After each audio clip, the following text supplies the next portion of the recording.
me today, like over 4 times. Okay, not over 4 times, but yeah.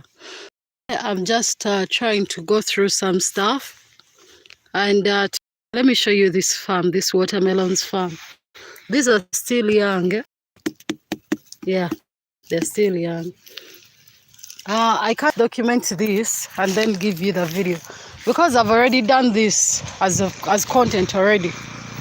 You know, I've taught you how to grow watermelons, even though the video was not as famous, but I believe you will catch up with it eventually. Excuse me. These watermelons are still growing, yeah? As you can see. Look at that. Something beat me, yeah? Man, eh?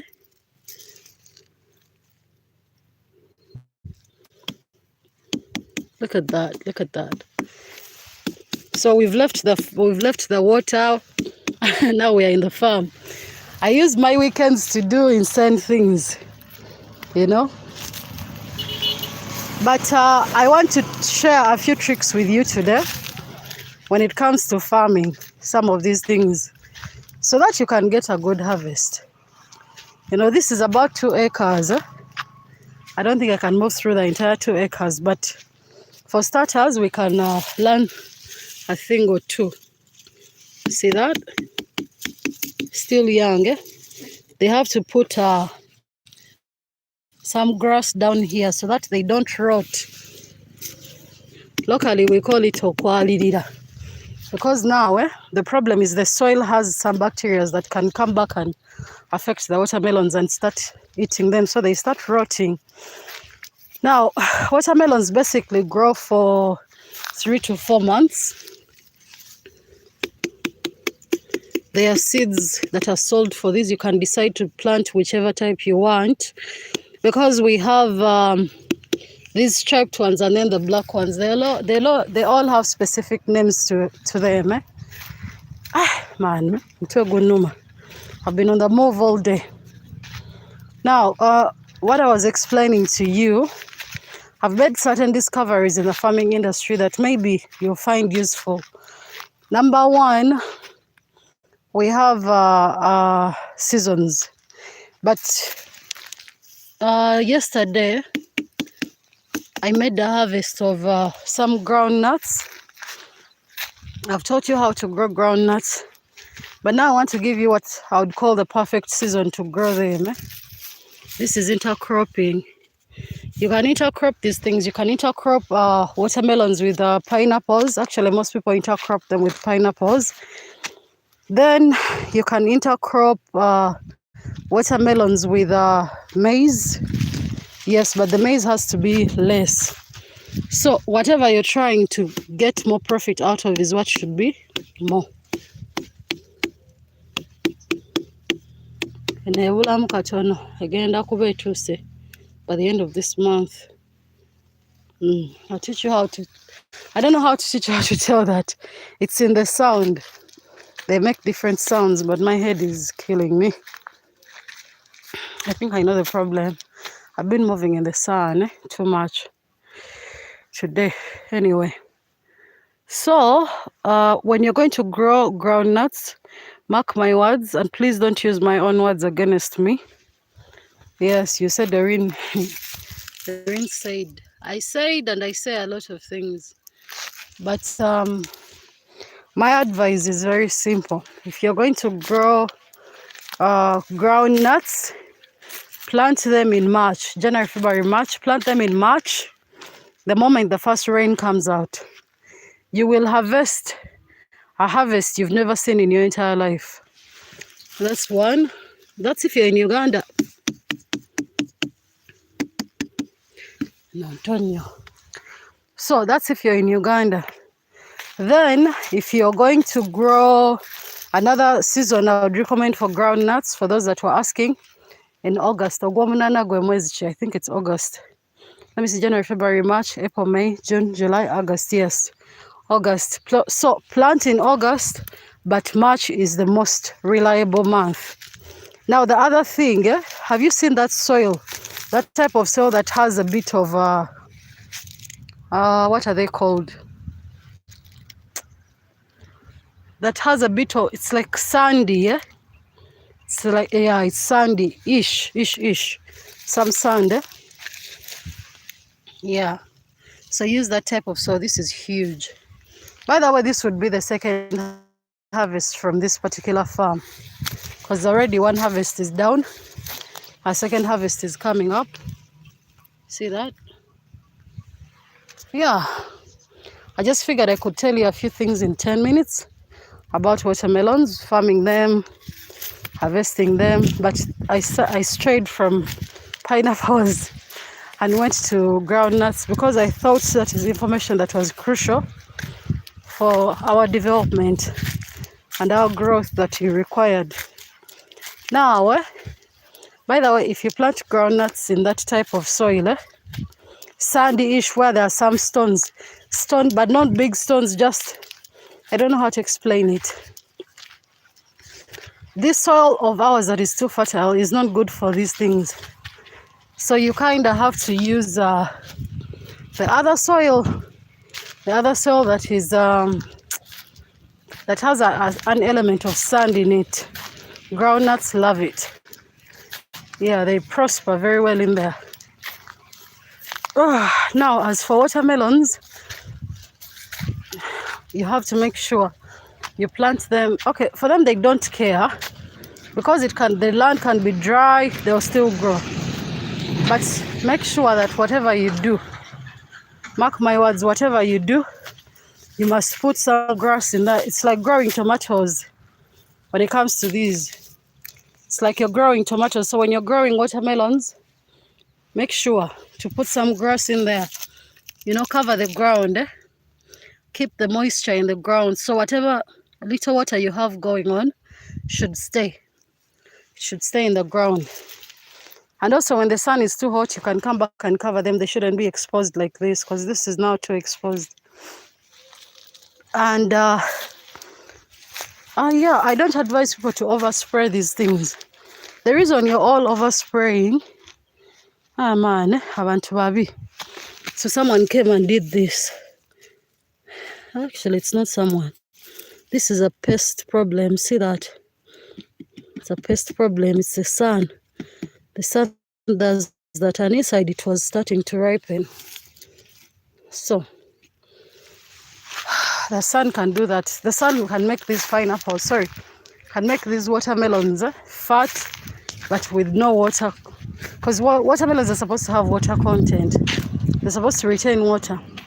But if you don't actually maintain the moisture in the ground, they are not going to have enough water content to be retained. I have to go to another farm. I have to keep track of these farms. Don't ask me whose farms they are. I must keep track of them for some, it's personal, this is personal information. But yeah, this is the second harvest, like I said, and it's gonna be a good one as well. The first one was insanely good. We move on to the second one. Limit medicating your food. Just take care of the soil itself. The soil can take care of your plants very well. Because growing up, the way I farm like our ancestors used to farm. I'm patient with the soil. I'm very patient. But every time you're in a hurry, you're rushing to harvest fast, harvest big things. It's okay to harvest medium size, small, it's okay. The market takes all of them, you know. Jangu avuge tugende nkoye deddala. Today I'm so tired. So they grow for 3 to 4 months. Make sure you plant them. How do I put this? If you're going to intercrop, just intercrop with pineapples. Limit that maize. Maize has an element that destroys other foods. I don't know why, but it's the flowering process of the maize that is very destructive. So try to limit that. Anyway, I'm done with this farming today for today. I have to move on to other things. Tuddawaye.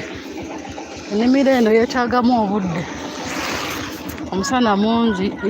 watermelons zetaaga okutuuza ku bisubi ezimu zigenda vunda. Zigenda vunda. Wabula bannaye nkooye yo nno.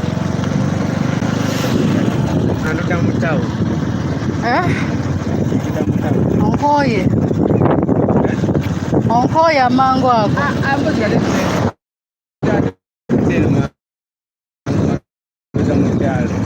Kyalo teriyo kiriyo eyo mpozi ng'olinayo eggezi.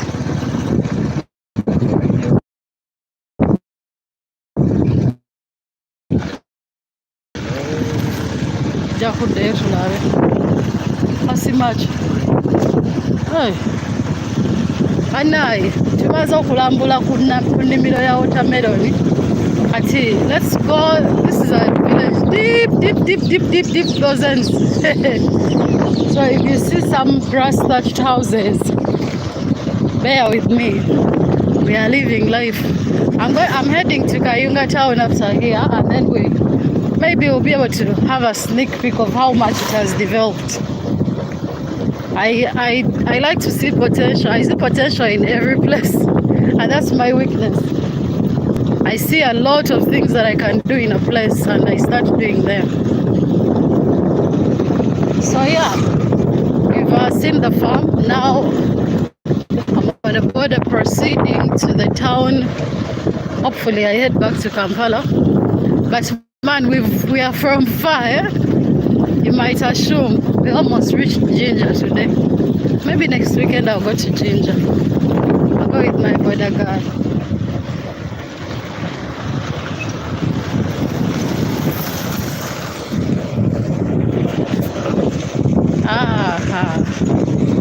The village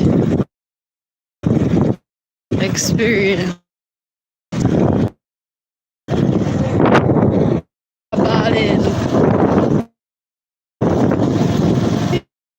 Bananas. Nyaga kodda mali aliyeko. Anampa ku bitano. Ayinza ko. Nengenda bisula nti atugende nze. Obuzibu siri muntu wetu simanyi kwetu.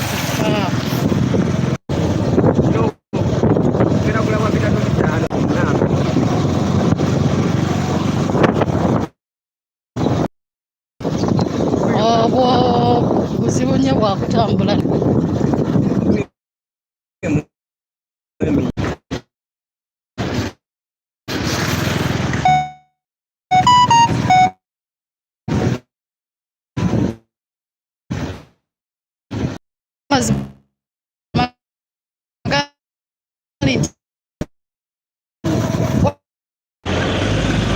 Agajjawo ewali ekirombe gye bagakuba.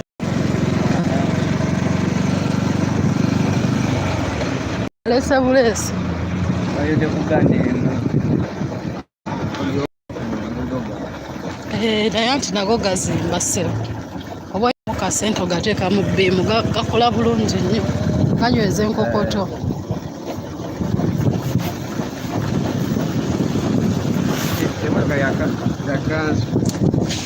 Ya kanso. Bagenda bakolera. Ono gakabbala yakasiiga bulungi n'akateeka mu kyalo. Bwabo buno mbadde nyimirira n'ensooka nnywamu nga sinnagenda.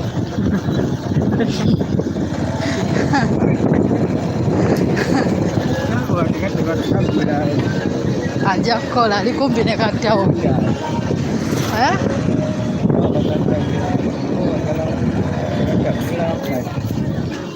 Sente zezabika tugenda bugenzi mu kkubo liyimirira gwe tebatukoona. Ate oyingira buyingizi mu kkubo oyimirirangako. Kkubo lyammwe effunda nnyo mwana.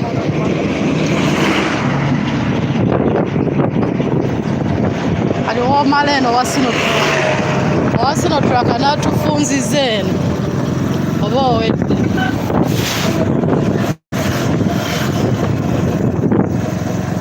Tuzeeko okubbala kati. Genda kuddayo wange. Era yita mbu service njalinya taxi ajja kuntwala ogenda kunteekawo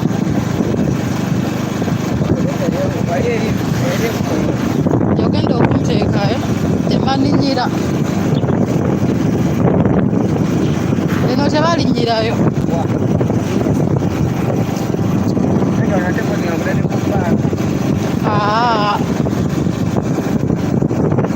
wali kukuba balinnyira olwakubanga abasirikale bagobawo abantu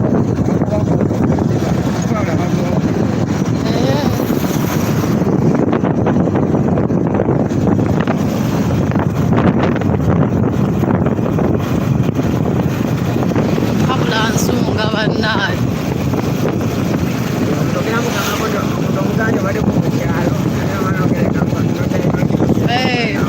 olunaku lumu nyinza okuba mu disitulikiti nga 3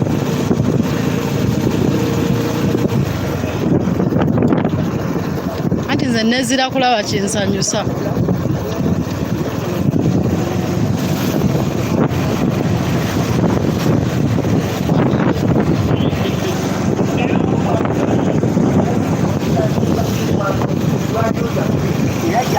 ayo nga akuze bannaayo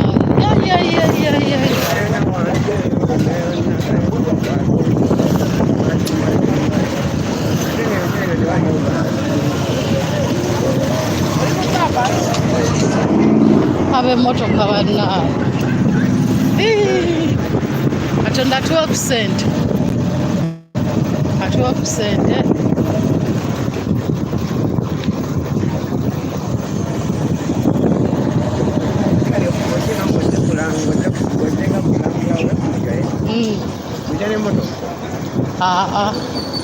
era kati ze weba ngenda eyo gye ngenda mu byalo mudasobola kujja na moto kalondese wano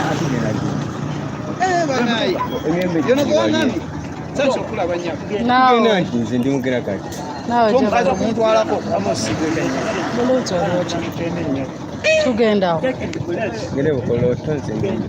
ate malemayo tugenda emiyembe giriwa gye badde ogamba saagala ku buyembe obusiifu omukazi mutwale ku miyembe eginyiriranga ye tugende nze nkooye mugendawo ne madamu gyomutwala mugendawo soko mujjako nze nze tomvuga ebyo byoyo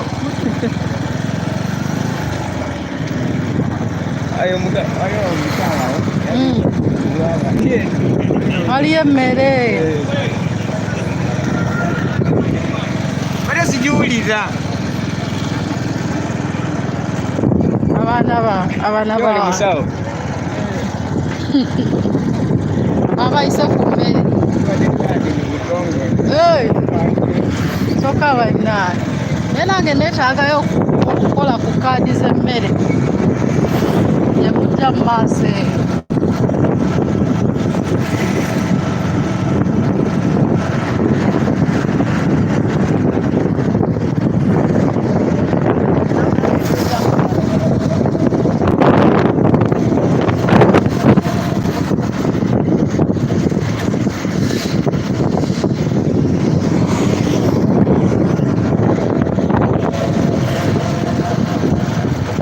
Sabo kayunga akuze siyoli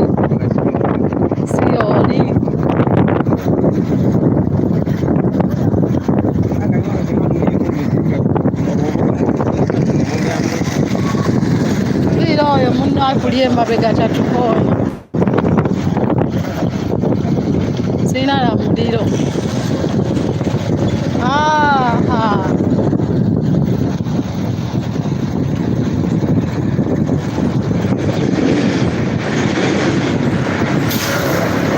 raba omusajja kyakoze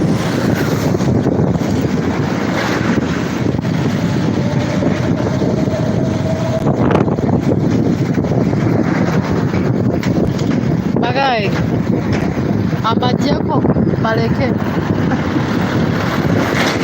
era banagamba sibalambuza era basiibye nange tutambudde ffenna bamanyi gyemba negyendaga nzire Kampala nkole ebirala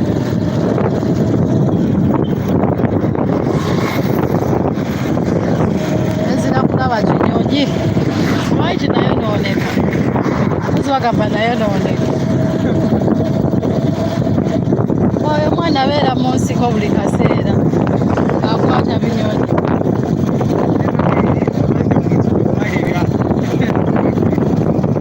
zo bye binsanyusa nno okufunanga okutadde ku bbali binsanyusa okufa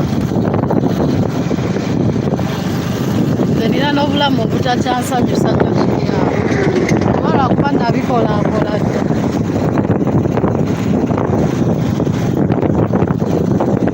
era emyaka gye naliwo nga bw'oba tontutte mu bbaala ndaba nga tonjagala oba infact ndaba nga ommalira na budde olina kuntwala out nze okukkiriza nti omuntu oba njagala oba ntute babaddeko nga date wedit out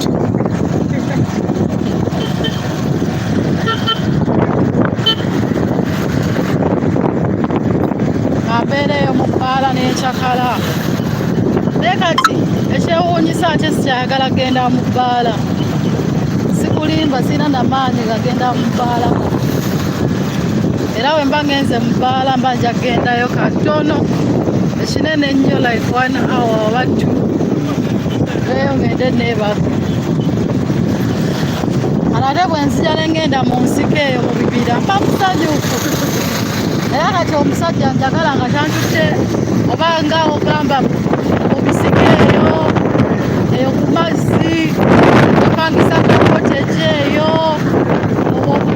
obusisira obeera eyo era omusajja anjagala natantwala ndaba nga tanjagala kati nannesibako gwe atwale mu bbaala ndabira ddala omusajja atanjagala nze njagala bintu kati byakutambula kubeerako eyo neca eyo naye kati nonnesibako mbontwale mu bbaala ndabira ddala omusajja atanjagala ono naye ate nga luli mu biseera biri ng'ate bw'oba ontutte kati nga ku vakationi eyo noga tugendeko eyo oba fotofoto oba kasinga ndaba omusajja oba wakyalo kyawoono omusajja ono atanjagalirako ddala ono nesibyeko bwesibike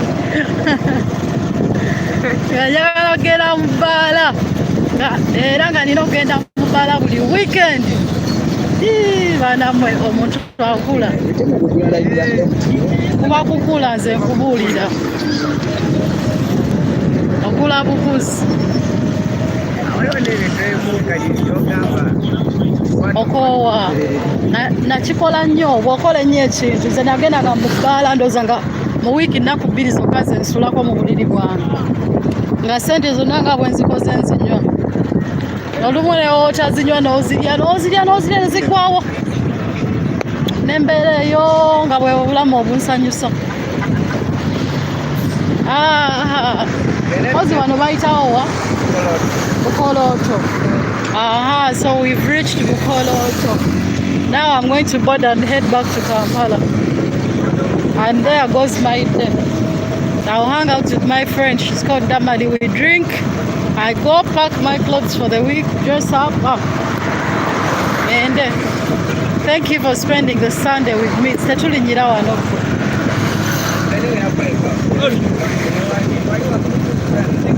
Watch it, eh? Natengede badde. Era bonna beebamu. Ani? Ani azibawa, njabawa 5.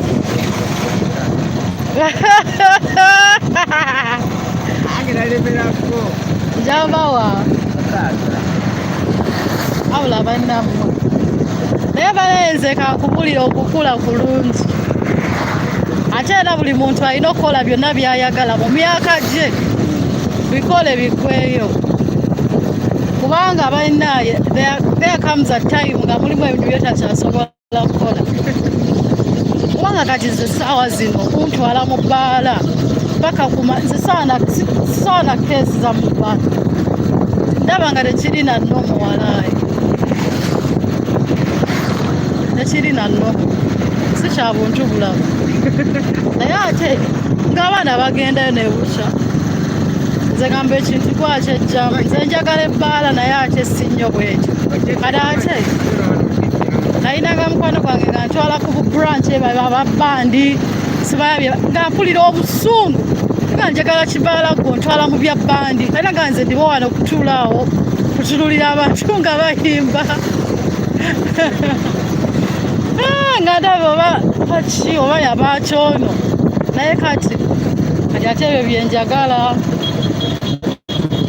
naye baana oddawo ye ate ani antwala tomanyi nti tetunaba